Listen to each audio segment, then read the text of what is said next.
What up mga solid subscribers? So guys, ito I think hindi talaga I think to talagang this is a very good news no na para sa ating mga fans ng P-pop no. Although na alam natin guys no na BINI and SB19 they are very good friends po talaga no.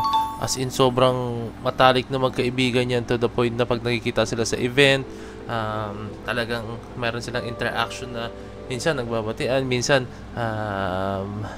may kita mo sa mukha nila yung ngiti, nakikita mo sa mukha na talaga nila yung sabik na sabik silang makita yung kapwa P-pop group nila no. So may mga ganong klaseng interaction no. Minsan ikipaglaro pa nga sila, like may mga ganong klaseng bagay silang ginagawa no. Yung mga ganong klaseng interaction guys, yung mga gusto nating makita since alam natin na ngayon sobrang ano ba sabihin? Sobrang patok. Sobrang patok nung merong mga nagko-fan wars kuno no. As in no. Which is hindi ito yung mga taong alam natin, hindi ito yung mga taong matured enough talaga no. Sila po yung mga tao na I think mga bagong fan ng P-pop group na yon no, or di ba? Yan alam no. Pero usually yan yung mga talaga mga bago pa lang na hindi nila alam na hindi pala dapat gawin yung mga ganong klaseng bagay no. So, okay, tara panoorin natin tong video ni Miss O no. Okay, very big shout kay Miss O no. All credit sa kanya itong video na panoorin natin. Let's go. Okay na. Nakuha na kayo na. Okay, ayun na! Thank you po.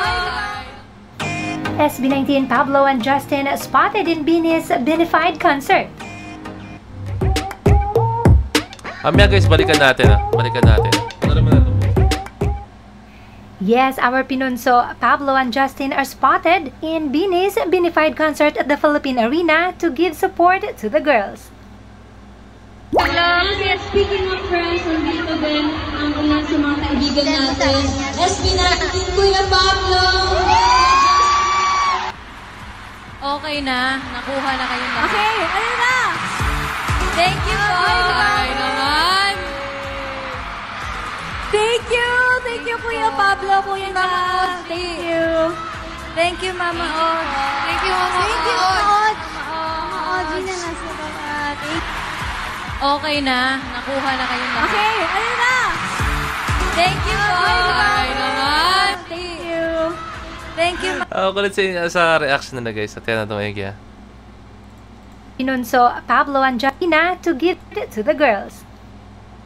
Yes, speaking of friends, nandito din ang una sa mga kaibigan natin. Okay na. Nakuha na kayo na. Okay, ayun na! Thank you po. SB19 Pablo and Nakuha na kayo na. Okay, ayun na! Thank you po. SB19 Pablo and Justin. Okay na. Wala sa lahat guys ang cute lang kung paano nila sila mag-react no, sa video no. Si Justin na pa ganun, si Pablo parang napayokong ganyan no. Guys, tandaan nyo, hindi sila yumuko dahil nahihiya sila dahil nanood sila ng BINI. Hindi guys. Kasi yung mga ganyan tao guys no, na even though nasanay sila sa spotlight no, as in pero once na makita sila off camera or makakuhaan sila ng basta yung mismong camera lang no, na out of nowhere no. Na ano yan kumbaga mga caught off guard kayo, hindi mo alam i-react mo no. Although nasanay sa spotlight pero may mga ganyan pa ring moments no. Okay, yung SB19 guys, tandaan nyo no. Yan, nakita nyo man tong explain ko lang to. Siya si Justin. Thank you po. SB19 Pablo and Justin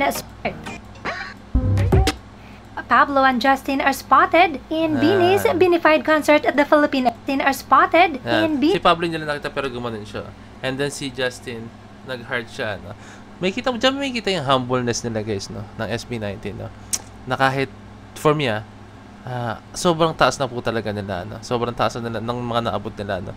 Andiyan pa rin sila para sumuporta po sa mga local talents natin para po or sa kapwa P-pop group nila no. Although na BINI syempre nagdo-dominate din sila po international no. Pero hindi lang naman sila sa Binified na nood no. May mga concerts din sila nakikita natin na uma-attend sila, nood sila. Yan si Stel nakikita rin natin sa iba't ibang mga concerts yan no. 'Di ba? And then si Ken, si Josh no, nakikita rin natin sa iba't ibang mga concerts yan. Sumusuporta talaga sila no. So yung humbleness nila, yung okay, ang cute lang kasi tingnan guys no. Ang cute tingnan na nakikita mo nandyan sila sa event na yan, di ba? Si Ogie Diaz nandyan din po no. Yan syempre. Very big shoutout kay Ogie Diaz po, no? And then, ayan, no? Beanies Benefied Concert at the Philippine Arena to give support Nag-ano pa to siya, the girls. na Infinity po siya, no? Na-assign si Josh. Benefied Concert at the Philippine Arena to give support to the girls. Yes, speaking of friends, nandito din ang ilan sa mga kaibigan natin. SB19, Kuya Pablo!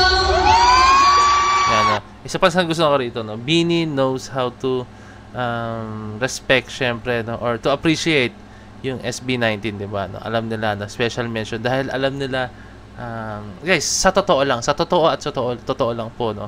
SB19 sila po talaga yung pinaka nagbukas talaga ng pinto sa P-pop generation po ngayon, no? Sila po talaga yung nagbukas ng pinto, no? Kaya alam ng Beanie, ano, alam nila kung sino dapat yung pasalamatan, alam nila kung gaano kalaki rin po yung influence ng SB19 sa kanila, no? So kaya grabe rin yung pasasalamat nila, no? Sila yung nagbukas ng pinto, no?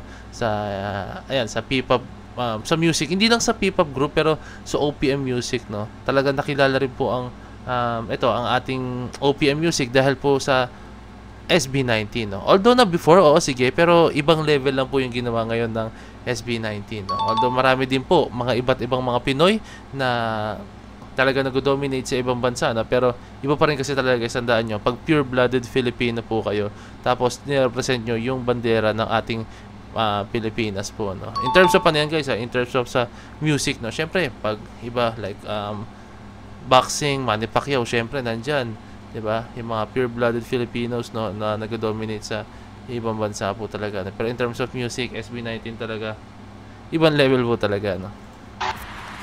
Okay na. Nakuha na kayo. Okay. Siya, napayo ko si Justin, eh, no? Si Pablo parang, nagulat siya, eh. Ayun na.